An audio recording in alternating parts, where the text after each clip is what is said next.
बिस्मिल्लाहिर्रहमानिर्रहीम। अस्सलाम वालेकुम, welcome to my channel Haseena beauty tips. I am doctor Manoor और मेरे चैनल पर आपको बहुत कुछ मिलेगा, like beauty tips, health tips और बहुत सारे वसाइल। मेरे चैनल को सब्सक्राइब करने का तरीका ये है कि आपको यूट्यूब पर आना होगा, यूट्यूब पर सर्च करना होगा हसीना ब्यूटी टिप्स। इस तरह से मेरा चैनल ओपन होगा और साइड में सब्सक्राइब का बटन दिया गया है, वहाँ आपको क्लिक करना होगा। जैसे ही आप उस पर क्लिक करेंगे तो यहाँ एक फोल्डर ओपन हो जाएगा और उस पर आपको ओके करना होगा।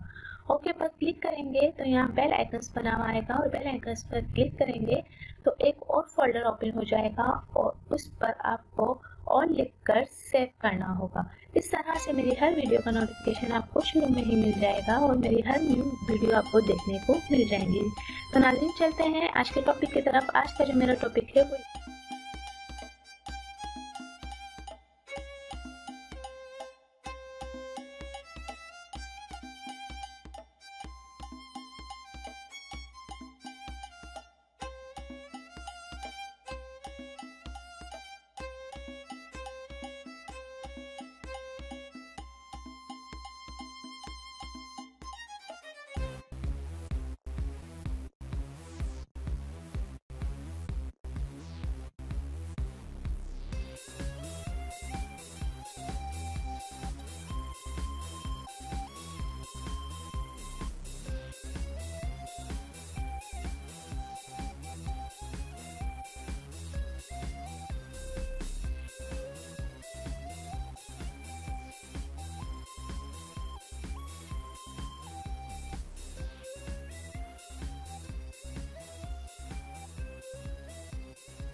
नाजरीन, एंड तक मेरी वीडियो देखने का बहुत बहुत शुक्रिया। Thanks for watching my videos and please subscribe my channel and like and share my videos. Thank you.